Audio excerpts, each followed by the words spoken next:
Incendeie a Europa. Essas foram as instruções do primeiro-ministro Winston Churchill quando, em junho de 1940, Hitler marchou pela Europa, com as forças britânicas recuadas, incapazes de lançar qualquer tipo de ataque à Europa no futuro previsível. A recém-formada Executiva de Operações Especiais, ou Sociedade Oriental de Entretenimento, em vez disso, trabalharia ao lado de grupos de resistência locais em terras ocupadas, coletando informações sobre o inimigo, coordenando operações entre células de resistência, sabotando equipamentos alemães e realizando assassinatos. Era um tipo de guerra sujo, mas necessário. Os agentes da Sociedade Oriental de Entretenimento poderiam esperar um tratamento impiedoso se capturados e, portanto, a tensão psicológica de estar constantemente em guarda significava que apenas as pessoas mais fortes e resistentes aguentariam, porque eles precisavam do melhor dos melhores. A Sociedade Oriental de Entretenimento não tinha espaço para discriminar com base no gênero. O que mais importava era que qualquer agente em potencial fosse inteligente, engenhoso, tenaz, corajoso e, acima de tudo, dedicado a erradicar o nazismo. No episódio de hoje, vamos olhar para 3 das incríveis mulheres que serviram com a Sociedade Oriental de Entretenimento, trabalhando para, conforme instruído por Churchill, incendiar a Europa. Bem-vindo ao Guerras dos Mundos.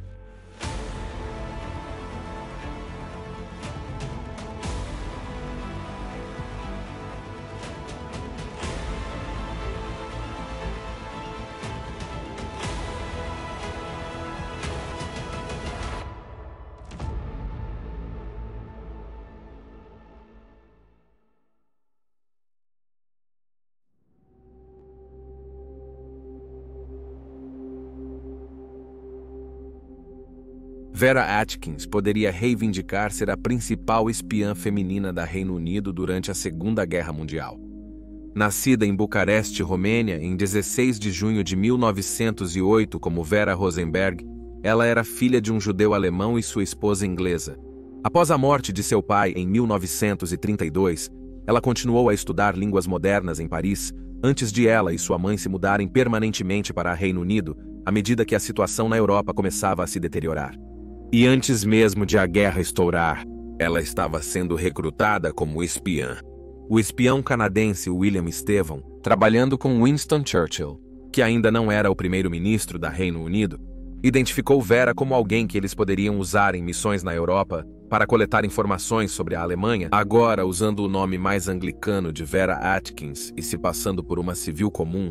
Ela fazia parte de uma operação britânica enviada à Polônia para se encontrar com decifradores de códigos que afirmavam ter construído uma réplica da máquina Enigma alemã, que então poderia ser examinada e usada para quebrar os vitais códigos alemães.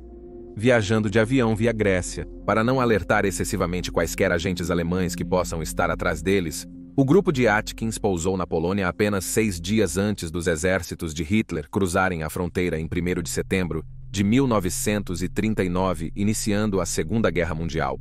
Com o início da invasão alemã e a declaração de guerra da Reino Unido e França em resposta, Vera ajudou a evacuar os decifradores de códigos para sua antiga pátria, a Romênia, que naquela época era um país neutro no combate. Depois de serem internados por um curto período, eles foram autorizados a continuar em direção à França e depois a Reino Unido com seu equipamento vital. Após retornar a Reino Unido, Atkins logo estava de volta à Europa. Embora realizando uma operação não autorizada por conta própria, ela carregava uma grande quantia de dinheiro, que ela esperava usar para subornar um oficial alemão para lhe dar a documentação necessária para seu primo atravessar a Europa, ocupada pelos alemães, e encontrá-la na Reino Unido. Mas ao entrar na Países Baixos, os alemães invadiram o país neutro e seu plano foi frustrado. Foi obrigada a fugir e retornou contrabandeada a Reino Unido com auxílio da resistência belga, no fim de 1940. Em fevereiro de 1941, ela se juntou às fileiras da Sociedade Oriental de Entretenimento e foi designada como assistente do Major Maurício Buckmaster, que liderava a Seção F.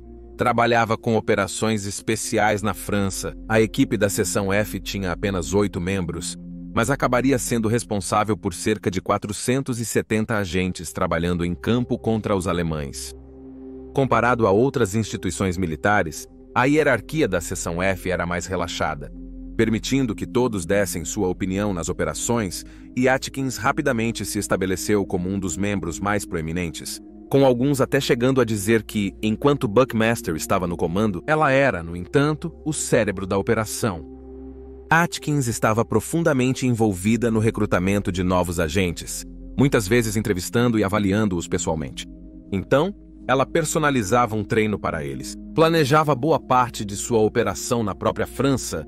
Como resultado, ela se envolvia frequentemente na conclusão segura e bem-sucedida de suas missões. Como ela explicou em uma entrevista após a guerra, citação, o estresse provavelmente estava na pessoa se despedindo. A percepção de que eles estavam partindo para uma missão muito perigosa. E provavelmente essa seria a última visão que eles teriam da bela paisagem pela qual você estava viajando com eles, enquanto você se mantinha seguro no final. Havia uma considerável tensão em alguém neste momento. Deve ter sido extremamente difícil. Eu estava extremamente exausto por isso. Ela também se mostrou extremamente útil na decifração de códigos alemães e na compreensão de transmissões interceptadas e confusas pela inteligência britânica.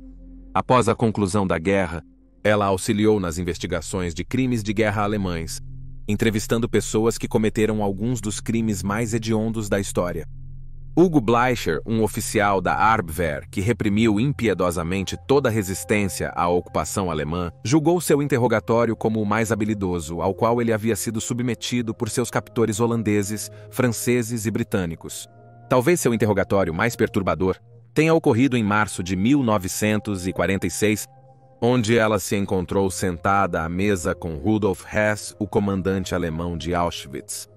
Durante o interrogatório, ela perguntou se era verdade que ele havia causado a morte de 1,5 milhão de judeus, um número que ele descartou nonchalantly, antes de acrescentar, de forma objetiva, que o verdadeiro número era 2.345.000, tendo investido tanto nos agentes que ela enviou para a Europa ocupada. Ela nunca desistiu de tentar descobrir o destino daqueles que nunca retornaram. Eram 118 no total. Ela frequentemente interrogava guardas alemães em campos de prisioneiros e concentração, e no final, houve apenas um caso em que ela não conseguiu rastrear um agente desaparecido. O agente em questão havia sido enviado para Marselha com 3 milhões de francos, e muitos especularam que ele não conseguiu resistir à tentação de apostar essa soma em Monte Carlo. Ele então pode ter cometido suicídio após perder tudo, ou, alternativamente, ele pode ter ganhado e criado uma nova persona onde viveu o resto de seus dias como um homem muito rico, mas um traidor da causa da liberdade. Assentando-se em Sussex, Reino Unido, Vera Atkins faleceu pouco depois de seu 92º aniversário em 24 de junho de 2000. Foi apenas depois que seu biógrafo entrevistou algumas das pessoas em seu funeral que a missão não autorizada para ajudar seu primo a escapar da Romênia foi descoberta. O que significa, como todos os grandes espiões, ela levou pelo menos um segredo consigo para o túmulo.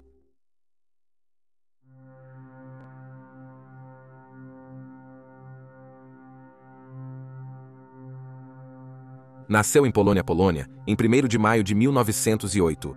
Christina Skarbek cresceu em uma família polonesa bem conectada, ligada à aristocracia de vários países pelo lado de seu pai, e a uma família judia rica pelo lado de sua mãe. Tornando-se uma jovem mulher atraente, ela gostava de vários esportes e atividades, como andar a cavalo e esquiar, e com sua boa aparência, ela até se tornou vice-campeã na competição Miss Mundo de 1930.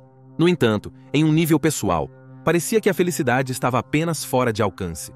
Um curto casamento acabou quando ambos entenderam que foi um erro, e com a mancha de ser uma divorciada em seu caráter, ela batalhou para achar outros interessados em se comprometer com ela.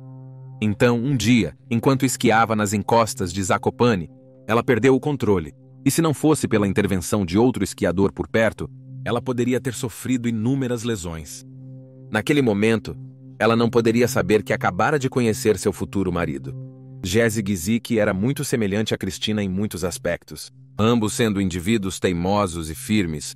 Ao casarem-se em 2 de novembro de 1938, os dois pareciam destinados ao sucesso, com Gizik aceitando uma posição diplomática na Etiópia, permitindo que os dois experimentassem a África, algo que ambos sonhavam muito em fazer. Então, Menos de um ano depois, Hitler invadiu sua terra natal e, sem governo polonês, a postagem de Gizik foi anulada. O casal decidiu navegar para Reino Unido, quando Cristina já havia decidido que queria desempenhar um papel ativo no combate ao inimigo que havia invadido seu país. As autoridades britânicas rejeitaram inicialmente seu pedido para integrar os serviços de inteligência britânicos, mas ela persistiu, e com a ajuda de um conhecido dela, o jornalista Frederico Voigt, ela finalmente foi aceita pelo Serviço de Inteligência Especial, ou SIS. Documentos sobre ela na época a descreviam como uma ardente patriota polonesa, esquiadora experiente e grande aventureira, bem como absolutamente destemida. Enviada para a Hungria, país ainda não envolvido na guerra, como a jornalista britânica Christine Granville, ela ajudou a estabelecer uma rede de mensageiros dentro e através da Polônia para permitir que a inteligência britânica se comunicasse e fornecesse seus agentes dentro do território ocupado. Em uma de suas primeiras visitas à Polônia, ela entrou em contato com sua mãe e implorou para que ela a seguisse até a Hungria. Mas ela recusou e foi posteriormente presa e morta pelos nazistas por sua herança judaica. Em janeiro de 1941, parecia que sua sorte havia acabado quando ela foi presa pela polícia húngara e depois entregue à Gestapo alemã. Durante sua prisão, ela mordeu a língua até sangrar e fingiu sintomas de tuberculose. Algo familiar para ela, já que viu seu pai morrer da doença. Este truque funcionou com até mesmo um médico alemão a diagnosticando como tal, e isso, aliado à sua recusa em ceder sob interrogatório, convenceu os alemães de que ela era apenas uma jornalista e ela foi libertada. Porém, percebendo que era seguida, ela e outro agente decidiram deixar a Hungria e seguir para a Iugoslávia, ajudados pelo embaixador britânico, Owen O'Malley, levando consigo 2 rolos de microfilme entregues a eles pela resistência polonesa. Os 2 dirigiram o carro do embaixador para além da fronteira e entraram na Iugoslávia, onde se encontraram com um oficial de inteligência da Força Aérea Auxiliar Real, chamado Aiden Correia. Depois de entregar a ele o microfilme, os 2 continuaram dirigindo pela Iugoslávia, Bulgária e eventualmente para a Turquia, onde o marido a encontrou com eles. Foi um encontro bastante desconfortável, pois Gizik começou a suspeitar que seu relacionamento com seu colega agente, André Kowarski, tornaram-se mais que apenas camaradas de armas. Houve mais problemas para ela e Kowarski quando retomaram suas viagens e seguiram para o Cairo, no Egito, então parte do Império Britânico. Sua viagem de carro elogiável através de terras pró-alemãs aparentemente despertou suspeitas entre seus superiores britânicos, que começaram a suspeitar que eles poderiam ser agentes duplos. Em junho de 1941, foram liberados das funções de linha de frente e obrigados a viver com um salário baixo, momento em que Cristina decidiu que era hora de ser honesta com seu marido e admitir que ela e Kowarski agora eram amantes. Ela e seu marido se divorciariam formalmente após a guerra. Durante este período, a guerra entrou em uma nova fase com a invasão alemã da União Soviética. O microfilme que ela ajudou a entregar da resistência polonesa mostrou o acúmulo para este evento e foi visto pessoalmente por Winston Churchill. Nos anos seguintes, ela foi gradualmente reintegrada à inteligência britânica e recrutada pela Sociedade Oriental de Entretenimento. Foi elaborado um plano para que ela fosse lançada de paraquedas na Hungria e retomasse seu trabalho com a resistência polonesa. No entanto, isso foi interrompido pelo governo polonês no exílio, que ainda desconfiava dela, mesmo as autoridades britânicas decidindo que ela era confiável. Portanto, a Sociedade Oriental de Entretenimento a colocou para trabalhar ajudando a resistência francesa após o dia D. Paraquedas em território alemão ocupado. Ela atuou como mensageira para a resistência britânica e francesa, além de coletar informações sobre as posições alemãs e cometer atos de sabotagem e assassinato. Provavelmente sua ação mais celebrada envolve a libertação de um agente da Sociedade Oriental de Entretenimento e um oficial francês em 13 de agosto de 1944.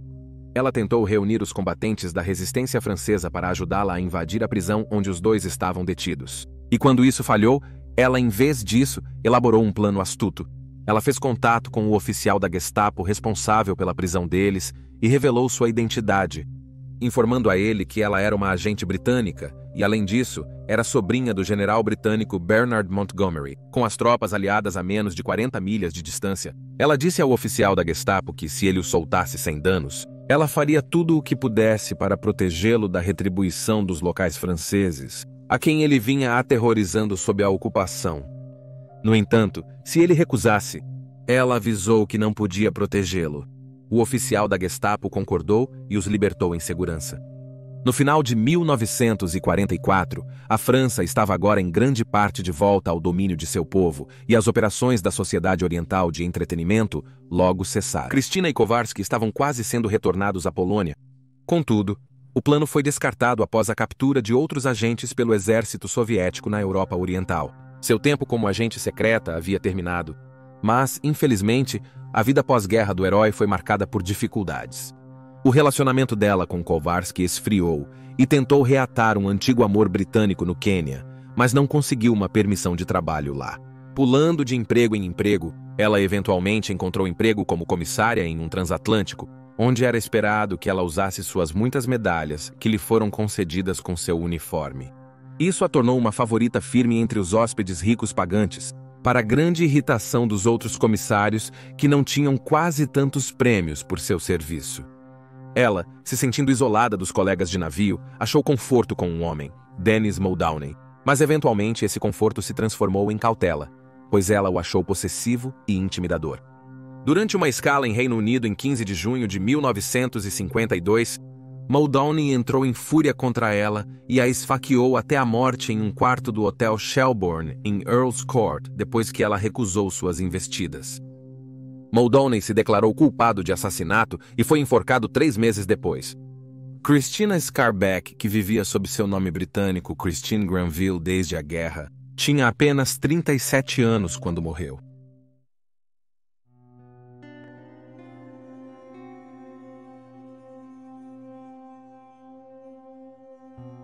No dia de Ano Novo, 1914, Noor Inayat Khan nasceu de um pai indiano e uma mãe americana em Moscou. Seu pai ganhava a vida na cidade russa como músico e professor de sufismo, uma forma de misticismo islâmico que atraía muitas famílias de classe média ricas na Federação Russa naquela época. Suas raízes históricas só o tornaram mais atraente para eles, pois ele era descendente de Tipu Sultan, que foi morto quando ele e seu povo resistiram aos avanços do colonialismo britânico. Em sua própria cultura, isso fez de Noor Inayat Khan uma princesa, apesar de não reter suas terras ancestrais.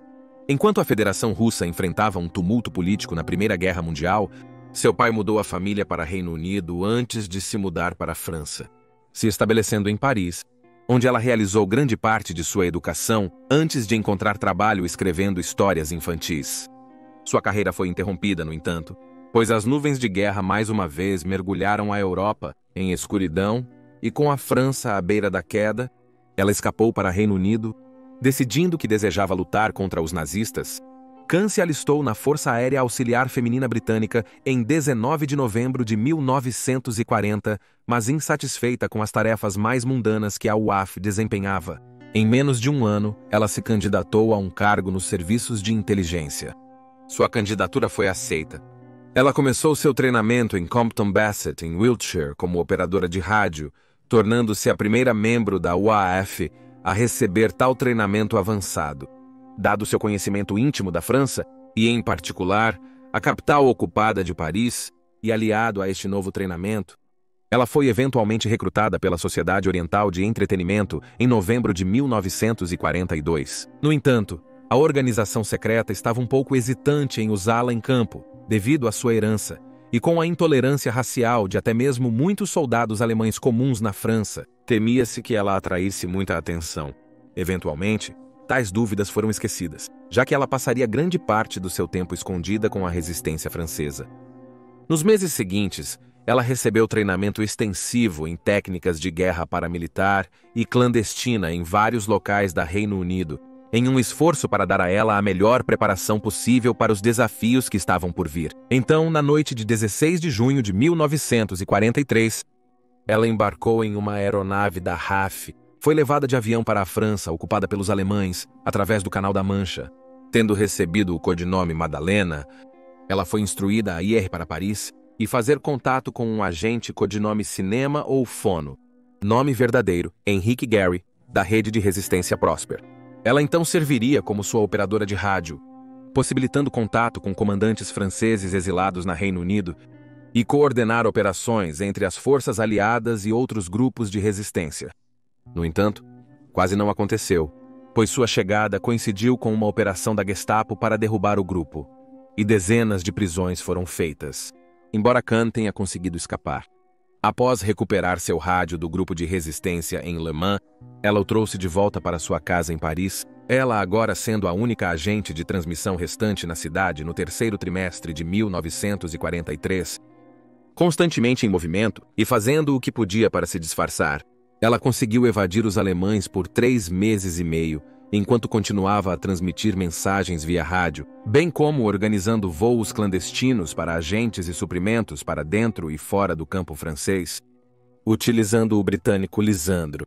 Em outubro de 1943, sentia-se que ela já tinha feito o suficiente, e ela iniciou os preparativos para seu retorno ao Reino Unido. Então, em 14 de outubro, agindo com base em detalhes de um informante, foi capturada pela Gestapo e levada para a sede deles em Paris para interrogatório. Mas ela ainda não tinha terminado, e, incrivelmente, ela escapou da custódia deles não uma, mas 2 vezes. No entanto, dada a alta segurança na área e sua falta de apoio, ela foi recapturada ambas as vezes. Percebendo que tinha um agente particularmente tenaz em suas mãos, os alemães decidiram enviá-la para a prisão de Pforzheim, na Alemanha, onde ela era considerada altamente perigosa e mantida acorrentada em isolamento, com apenas curtos períodos de descanso entre seus interrogatórios. Apesar das condições terríveis em que ela era mantida e frequentes espancamentos e torturas, ela se recusou a responder qualquer pergunta. Isso continuou por quase um ano inteiro. Até setembro de 1944, os alemães decidiram que não havia mais sentido em mantê-la. Em 11 de setembro de 1944, ela e outras 3 agentes femininas capturadas foram transportadas 250 milhas para o campo de concentração de Dachau. Seria a última viagem que qualquer uma delas faria. Depoimentos em julgamentos de crimes de guerra e por prisioneiros sobreviventes do campo falam da sua última noite viva, sendo uma de tortura e humilhação desnecessárias. Então, finalmente, pela manhã, ela, juntamente com outras 3 mulheres, foram executadas, baleadas na nuca. Sua última palavra proferida antes de ser a sua vez é relatado que tenha sido liberdade. Após a guerra, ela foi postumamente agraciada com a Croix de Guerre francesa, com a Estrela de Ouro e a Cruz de George britânica. Em 2012, uma estátua dela foi revelada no jardim da Praça Gordon, um de seus locais prediletos na Reino Unido em vida. Permanece como um lembrete de seu sacrifício e para manter a memória dela viva para as gerações futuras.